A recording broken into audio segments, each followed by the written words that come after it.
अलीकडेच महाराष्ट्राच्या राजकारणावर न बोललेलंच बरं. इतका वीट येण्यासारखा गलिच्छ कारभार राजकारणाचा झालाय. कधी काळी महान अशा राजकीय सभ्यतेचा वारसा सांगणारी आपली राजकीय संस्कृती तर अजूनच रसातळाला गेलीये. गेल्या काही दिवसातल्या प्रवक्त्यांचे, आमदारांचे आणि तथाकथित समाजसेवक म्हणून घेणाऱ्या लोकांचे बाईट्स काढून बघितले तर इतकी बिकट अवस्था झालीये की बघवत नाही. आता निवडणुका नाहीत म्हणून राजकीय धुराळा शांत झालाय. पण या बदललेल्या राजकीय परिस्थितीचं काय? ज्येष्ठांचा अनादर करणाऱ्या संस्कृतीचं काय? हा प्रश्नच. कारण आपल्या राज्यात कुणी अनादर केला तरी त्याला सभ्यतेच्या भाषेत उत्तर देण्याची संस्कृती होती. त्याचं काय? हा प्रश्नच.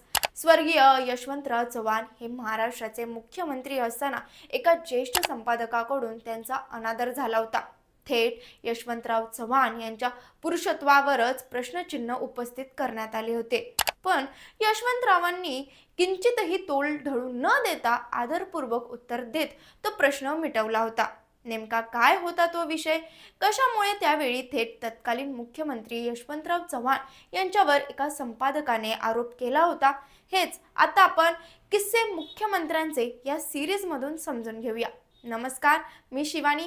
पॉलिटिकल महाराष्ट्रमध्ये आपलं स्वागत. आचार्य प्रल्हाद केशव अत्रे म्हणजे शब्दशः अतरंगी व्यक्तिमत्व. ते कधी काय करतील याचा अजिबातच नेम नसायचा. साधारण संयुक्त महाराष्ट्र चळवळीचा तो काळ.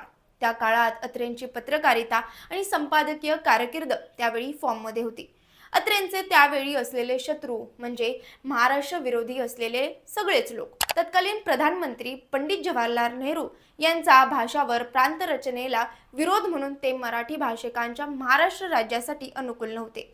आणि काँग्रेसमध्ये असल्यामुळे भलेही यशवंतराव चव्हाण यांची इच्छा होती की संयुक्त महाराष्ट्र व्हावा, पण प्रधानमंत्र्यांच्या आणि काँग्रेस पक्षाच्या विरोधी भूमिका घेता येत नव्हती. परिणामी ते गपगुमानं पक्षश्रेष्ठी म्हणतील ते ऐकत होते. त्यामुळे आपसुकच ते अत्रेंच्या निशाण्यावर आले. पुढे संयुक्त महाराष्ट्राची मागणी तीव्र झाली आणि तब्बल 108 हुतात्म्यांच्या बलिदानानंतर 1 मे 1960 रोजी महाराष्ट्र हे मराठी भाषिकांचं राज्य तयार झालं आणि महाराष्ट्र राज्याचा मंगल कलश आणून यशवंतराव चव्हाण हे पहिले मुख्यमंत्री झाले. पण अत्रेंचा काही केल्या यशवंतराव चव्हाण यांच्यावरचा संताप आणि राग कमी झाला नाही. ज्या वेळेस यशवंतराव चव्हाण यांची महाराष्ट्र राज्याच्या मुख्यमंत्रीपदी निवड झाली त्यावेळी अत्रेंनी दैनिक मराठामध्ये प्रसिद्ध केले की महाराष्ट्र राज्याचे निपुत्रिक मुख्यमंत्री यशवंतराव चव्हाण. हे वाचून यशवंतराव चव्हाण प्रचंड व्यथित आणि दुःखी झाले. तरीही त्यांनी जाहीरपणे काहीही न बोलता व जाहीर खुलासा न करता अत्रेंना फोन केला आणि म्हटलं, अत्रे साहेब, मी निपुत्रिक नाही. ब्रिटिश राजवटीत मी स्वातंत्र्य चळवळीत भाग घेतला होता. एके दिवशी मला पकडण्यासाठी माझ्या घरी पोलिसांनी धाड टाकली. मी तेव्हा मागच्या दाराने पळून गेलो. याचा राग माझी पत्नी वेणुताई चव्हाण हिच्यावर काढला. वेणुताई यांना पोलिसांकडून अमानुष मारहाण करण्यात आली. वेणुताई त्यावेळी गरोदर होत्या.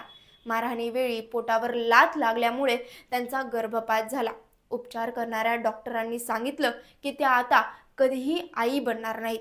ही हकीकत ऐकून आचार्य अत्रे यांना वाईट वाटलं. त्यांना रडू कोसळलं. त्यांनी तात्काळ यशवंतराव चव्हाण यांची माफी मागितली. इतकंच नाही तर त्यांनी यशवंतराव चव्हाण यांच्या निवासस्थानी जाऊन वेणुताई चव्हाण यांची सुद्धा माफी मागितली. तसंच दुसऱ्या दिवशी दैनिक मराठात ही सर्व हकीकत छापून जाहीरपणे माफी मागितली. आता समजा हाच किस्सा आजच्या काळात घडला असता तर मुख्यमंत्र्याला मानणाऱ्या राडा संस्कृतीच्या लोकांनी त्या संपादकाचं ऑफिस फोडलं असतं. कदाचित तोंड सुद्धा काळं केलं असतं. त्या वृत्तपत्राला मिळणाऱ्या जाहिराती बंद झाल्या असत्या आणि जाहीरपणे निंदानालस्ती करून संपादकासोबत त्याच्या कुटुंबाची अब्रू सुद्धा चव्हाट्यावर टांगली गेली असती. कारण काळ बदललेला आहे. असो, पण या सगळ्यावर शेवटी हेच म्हणावं वाटतं की म्हातारी मेल्याचं दुःख नाही, पण काळ सोकावतोय. सध्या आपण इथेच थांबतोय. ही स्टोरी तुम्हाला कशी वाटली हे आम्हाला कमेंट करून नक्की सांगा आणि पाहत राहा पॉलिटिकल महाराष्ट्र. धन्यवाद.